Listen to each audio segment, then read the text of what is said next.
নমস্কার সবাইকে সবাইকে গল্পাঞ্জলি চ্যানেলে আপনাদের স্বাগত। আমি রুমকি। আমার আজকের নিবেদন জয় গোস্বামী রচিত ছোট গল্প অনুকূল পবন উদয় হয়েছে।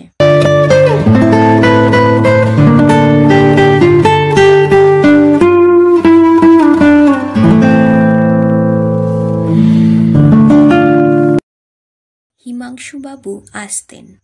আমাদের সদর দরজা ভোর 6টায় খোলা হতো। মার স্কুলে বেরোনোর সময় সারাদিন খোলাই থাকতো। তারপর দরজাটা দিয়ে ঢুকলে বেশ খানিকটা উঠোন বাগান, একটা বারান্দা, দুটো ঘর, একটা রান্নার জায়গা, একটা কুয়ো, এসব ঘিরে ঘিরে উঠোন। হিমাংশুবাবু এসে দাঁড়াতেন উঠোনের মাঝখানটায়, পেয়ারা গাছের নিচে বা শিউলি গাছের ধারে। দুটো জিনিস দুভাবে বাঁধা থাকতো হিমাংশুবাবুর শরীরের সঙ্গে। মাথার ওপর একটা খোলা ছাতা, বড় গোল ফ্যাকাশে রঙের কাপড় তার, কিন্তু কোমরের কাছে একটা দড়ি দিয়ে ছাতার লম্বা বাঁশের দণ্ডটি বাঁধা, ফলে হাত দিয়ে ছাতাটা ধরতে হচ্ছে না। হাত দুটোর জন্য আছে অন্য কাজ। সাদা ধুতি দিয়ে গলায় ঝোলানো থাকতো একটা হারমোনিয়াম। হাত দুটো ব্যস্ত থাকতো সেই হারমোনিয়াম বাজানোর কাজে। দরজার বাইরে হারমোনিয়ামের আওয়াজ যেদিন সকালে পাওয়া যেত, আমরা বুঝতাম হিমাংশুবাবু এসে পড়েছেন। দরজা দিয়ে ঢুকে উনি সাধারণত যে গানটি গাইতেন সেটির কথাগুলো হলো, চল চল চল মোর সাথে চল, বেলা গেল বলে কান্ডারি ডেকেছে।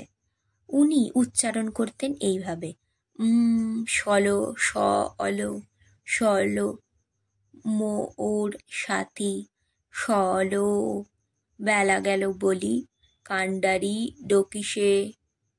ডিএল রায়ের এ জীবনে পুরিল না স্বাদ ভালোবাসি, এ গানটি যাদের যাদের মনে পড়ছে সলো সলো এর ওপর সে সুরটি বসিয়ে নিন, তাহলেই হবে।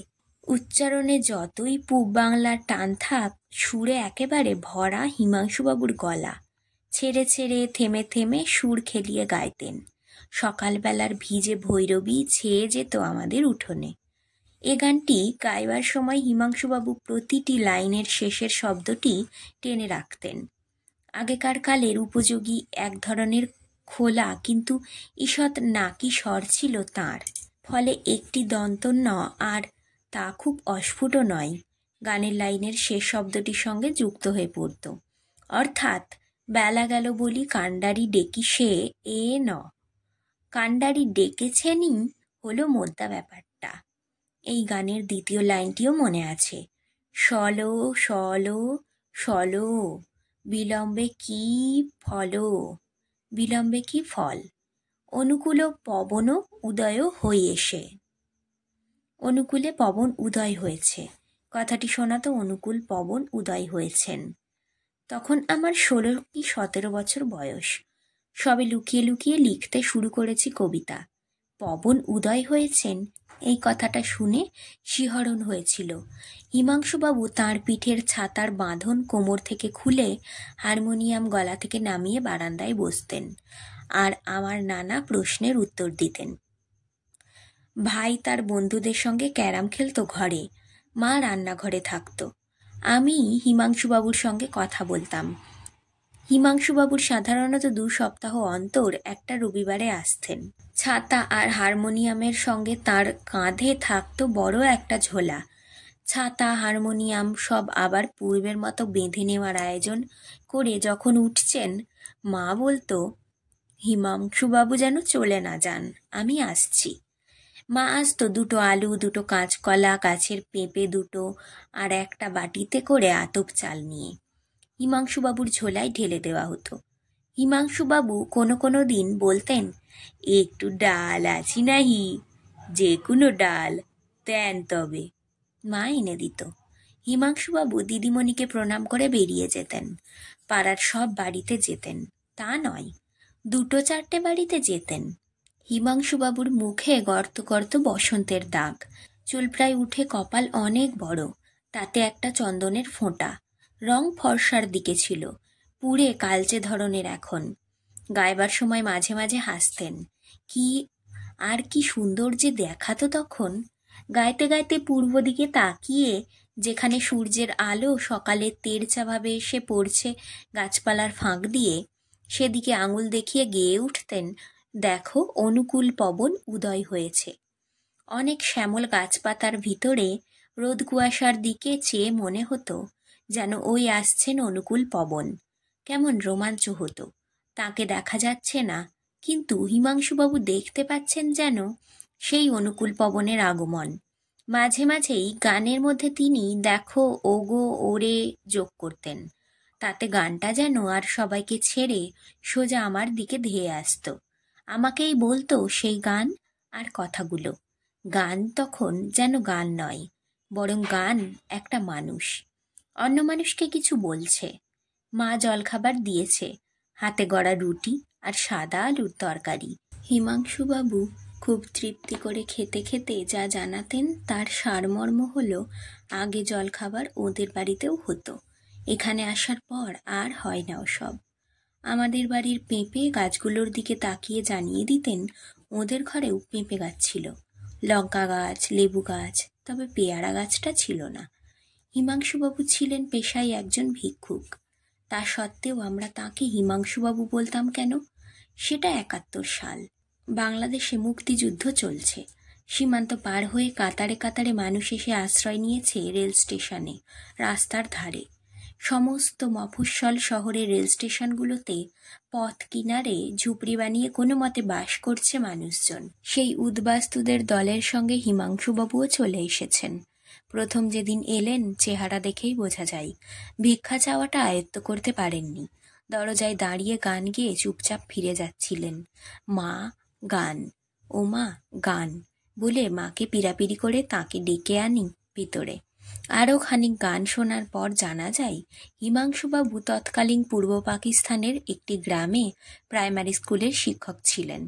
এছাড়া বাড়িতে বাড়িতে গিয়ে ছেলে মেয়েদের গান শেখানোও ছিল তাঁর জীবিকা। বেতারেও তিনি ২ বার গান গেয়েছেন। কিন্তু ২৫ মার্চের গণহত্যার পর রাজাকার আর খান সেনাদের ভয়ে স্ত্রী পুত্র কন্যা নিয়ে চলে এসেছেন এপারে।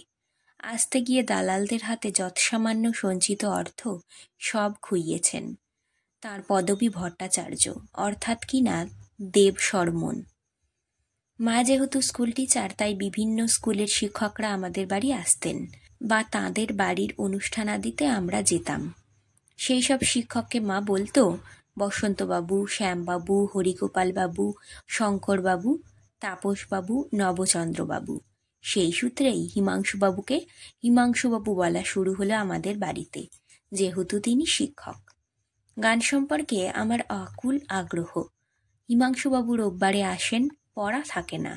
বারান্দায় হারমোনিয়াম রেখে হিমাংশুবাবু গান গাইতে থাকেন। মা জলখাবার আনে। হঠাৎ একদিন একটা গান গাইছেন, কিছুতেই শেষ করছেন না, গেয়েই যাচ্ছেন। সে গানের প্রথম ২টো লাইনই মনে আছে এখন, কারণ ওই ২টো লাইনই উনি বারবার ঘুরিয়ে ফিরিয়ে এদিক ওদিক করে গাইছিলেন। তুমি কোথায় এলে হায় আমারে সেই সুধাই, আমি কি যে বুঝাবো তারে, মোরে বুঝাইনি তো বিধাতাই, তুমি কোথায় এলে হায়। গানটা যে কি সুন্দর! আমি জিজ্ঞেস করলাম, এটা কার গান? এটা কি নজরুল গীতি? হিমাংশুবাবু কপালে হাত ঠেকিয়ে জিভ কাটলেন। কাজী সাহেব এত খারাপ গান বাঁধবেন, সে কবু হয়? আমি বারবার জিজ্ঞেস করি, তবে এটা কার গান? হিমাংশুবাবু জানালেন, এটা কোনো গানই না, একখান নকল গান। নকল গান? কার নকল? একখান ওস্তাদি গানের নকল। কি গান সেটা একটু বলবেন? সে পেল্লাই ওস্তাদি গান, বাবা সে কি আমার হয়, তবু সে গান ক্যান ধারা শুনবা। দেখো এন ধারা গানখানা কিছুটা এন ধারা বলে হারমোনিয়াম বাজিয়ে আবার শুরু করলেন। ওর দুর্বল অশুদ্ধ হিন্দি উচ্চারণে সে গান প্রথম শুনলাম, পরে যা কতবার রেকর্ড বাজিয়ে শুনবো। ফুলবন কি গেদন মাইকা আ মা আরো রে, আরে মরিমি তো পিহরবোয়া, ফুলবন কি গেদন আ মাইকা। হিমাংশুবাবুকে নাকি কেবলই বলা হয় তুমি কোথায় এলে, তুমি কোথায় এলে, নিজের দেশ ছেড়ে কোথায় এলে। সন্ধেবেলা বাতাস ঠান্ডা হয়ে যায়, গায়ে মুখে শান্তি লাগে, মনে হয় একটা হাত বুলিয়ে দিচ্ছে কেউ। সেই সময় হিমাংশুবাবুকে কেবলই শুনতে হয়, তুমি কোথায় এলে, তুমি কোথায় এলে। আমি জিজ্ঞাসা করি, কে বলে আপনাকে এ কথা? পরিবার? আমার পরিবার বলে। রোজই বলে, প্রত্যেক দিন, আমার পরিবার। ইতিমধ্যে মা এসে দাঁড়িয়েছে পাশে। মা বলল, সে তো ঠিকই, আপনার স্ত্রীর তো কষ্ট হবেই, নিজের দেশ ছেড়ে এত দূরে, তারে ঠোঙা বানাতে হয় সারাদিন, কষ্ট অনেক। কাল রাতে ঘুমাইতে পারলাম না, ঝোপড়ার বাইরে বইসা রইলাম, তারপর আজই এই গান খান বাঁধছি। আমি চোখ কপালে তুলি। এটা আপনি বেঁধেছেন এই গানটা? এইটা গিয়ে আমার গান, নকল একখান। মনে লাগছে তোমার? লাগছে না? তবে আর একবার শুনো, গাই। হ্যাঁ হ্যাঁ, করুন করুন। ফৈয়াজ খাঁ সাহেবের রেকর্ডের সেই চিরস্মরণীয় জৌনপুরী আমি প্রথম শুনি এইভাবে। নিশ্চয়ই কোনো তুলনাই হয় না। কিন্তু সেই সময়ের সকালের রোদটা একেবারে জৌনপুরীর রোদ্দুর। হিমাংশুবাবু এমনভাবে বারবার তুমি কোথায় এলে হাই, ও গো বলো তুমি কোথায় এলে হাই ঘুরিয়ে ঘুরিয়ে করছিলেন যে মনে হচ্ছিল মানুষটার বুকটা যেন ভেঙে যাবে। আরে মুড়ি মি ই তো পিহারোয়ার জায়গায় উনি কথাটা বসিয়েছিলেন। আমি কি যে বুঝাবো তারে, মোরে বুঝায়নি তো বিধাতাই। কি যে বুঝাবো তারে বলার সময়টা একটা হাহাকার ফুটে বেরোচ্ছিল। সেই শেষ 60 প্রথম 70-এ রেডিও প্রোগ্রামে একটা জৌনপুরী খুব চেনা ছিল আমার। পায়েল কি ঝনকার বর্ণিয়া, ঝন বাজে জয়সে মোদি পিয়াকে মিলন মে, এই ধরনের। কি জানি কথাগুলো ভুল লিখলাম হয়তো। 40 বছর তো শুনিনি। গানটা গাইতেন শচীন দাস মতিলাল। তিনি ঝনঝন বাজে জয়সে মেরি কথাটাই অনেকক্ষণ থাকতেন, ঘুরে ঘুরে আসতেন ছোট মাঝারি তান দিয়ে দিয়ে। আর তাতে কি যে আনন্দ, কি যে আনন্দ! ফলে জৌনপুরী আমার কাছে খুব আনন্দের সুর হিসেবেই ছিল, হয়তো ভুলভাবেই ছিল। হঠাৎ হিমাংশুবাবুর সেদিনের গানে আনন্দটা ছারখার হতে লাগলো। পেক্রস বরেল নামে একজন কবি, যার নাম আর পৌঁছাতে পারে না পরবর্তী যুগে, সেই রকম একজন কবি নাকি উৎসাহ প্রেরণা ইন্ধন ছিল শাল বোদলেয়ারের। সেই কথা জানিয়ে বুদ্ধদেব বসু লিখেছিলেন একটি অমোঘ বাক্য, অনেক সময় মহৎ কাব্য হীন জন্মা হয়। ফৈয়াজ খাঁ বা শচীন দাস মতিলাল, এদের পাশে পূর্ব বাংলার উদ্বাস্তু ভিক্ষুক হিমাংশুবাবুর নাম করা যায় না। তবে এক একটা রাগ এক একজন মানুষের চেয়ে বয়সে অনেক বড় তো। রাগের আয়ুষ্কাল মানুষের আয়ুর চেয়ে বেশি। শতাব্দী পর শতাব্দী এরা ট্রাভেল করে আসছে, টাইম ট্রাভেল করছে। ফলে এক একটা রাগের শক্তি অনেকটা বেশি। সে কোনো মানুষের মধ্যে ঢুকে তার ভিতরের অনুভূতির সারাৎসারকে বার করে এনে অনেক বড়ভাবে ছড়িয়ে দিতে পারে। সব সময় নয়, কচ্চিৎ কখনো। যদি সেই মানুষটার আঁকড়ে ধরবার জন্য গান ছাড়া অন্য কিছু না থাকে তবে পারে। হিমাংশুবাবুর গাওয়া ওই গান সেদিন একটা কান্নার মতো ঊর্ধ্বকাশে উঠে যেতে লাগলো। এদিকে হিমাংশুবাবু এলেই আমি নানা রকম গানের ফরমাশ করতাম। পিকাসোর ব্লু পিরিয়ডের মতো তখন আমার নজরুল পর্ব চলছে।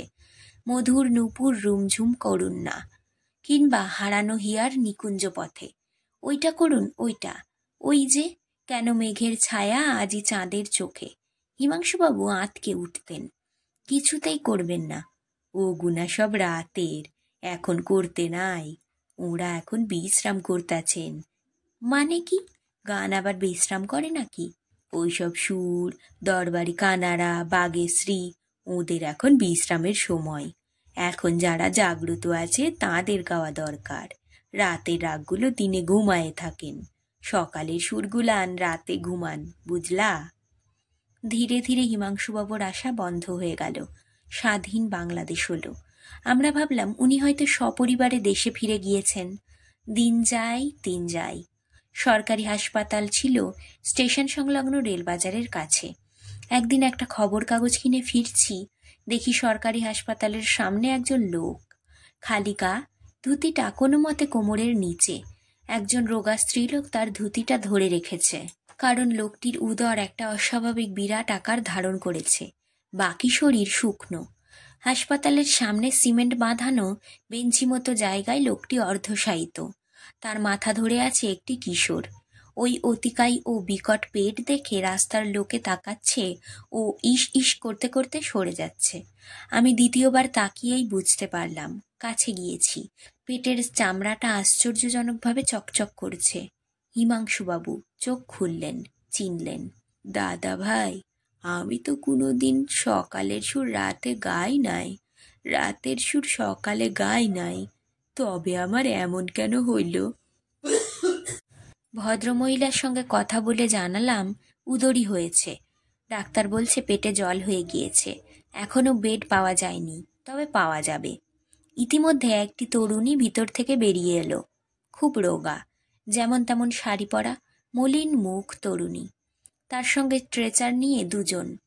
তারা 5 টাকা চাই। ভদ্রমহিলা আঁচলের খুঁট খুলে 5 টাকা বার করে দিলেন। হিমাংশুবাবুকে খুব কষ্ট করে স্ট্রেচারে তোলা হলো। উনি আবার বললেন, আমার এমন হইল কেন? আমি বললাম, ভালো হয়ে যাবেন, আপনার গান শুনবো আবার। হিমাংশুবাবুর চোখ দুটি উজ্জ্বল হয়ে উঠল, ধপধপে উজ্জ্বল। এর 5 বছর পর বুদ্ধদেব বসুর লেখাই আমি পড়ব। মৃত্যুশয্যায় ভাগনার এই সঙ্গীতে শুনে চোখ জলজল করে উঠেছিল বাকশক্তি হারিয়ে ফেলা বোদলেয়ারের। হিমাংশুবাবু বললেন, আমি পরিবারের বলি, অনুকূল পবন উদয় হইতে আছেন, উদয় হইতে আছেন, একটু সবুর করো, একটু সবুর। স্ট্রেচার নিয়ে চলে গেল। হিমাংশুবাবুর গান গাইবার প্রসন্ন হাসি ভরা মুখ ভুলে গিয়েছি। শুধু মনে আছে স্ট্রেচার যখন চলে যাচ্ছে তাকে নিয়ে, তখনও হিমাংশুবাবু অনুকূল পবনকে উদয় হতে দেখছেন। ওই পুরনো জরাজীর্ণ ময়লা হাসপাতাল বাড়ির পিছন থেকে যেন স্বয়ং উঠে আসছেন অনুকূল পবন। মনে আছে অনুকূল পবনকে দেখার জন্য সেই আশান্বিত ভাঙাচোরা মুখ, নাকামানো কাঁচা পাকা দাড়ি, সেই কালিমালিপ্ত চক্ষু কোটর, শোয়ানো মাত্র যে মুখ তার জলজলে দৃষ্টি নিয়ে বিরাট উদরের আড়ালে ঢাকা পড়ে গেল, আর দেখা গেল না। আজকের পাঠ এখানেই শেষ করছি। গল্প পাঠ ভালো লাগলে অবশ্যই একটা লাইক দিয়ে যাবেন। আর আজ যারা আমার চ্যানেলে নতুন এসেছেন তারা প্লিজ সাবস্ক্রাইব করবেন। আপনার একটি সাবস্ক্রিপশন আমাকে আরও অনেক নতুন গল্প পড়তে অনুপ্রেরণা যোগাবে। ধন্যবাদ, ভালো থাকবেন সবাই।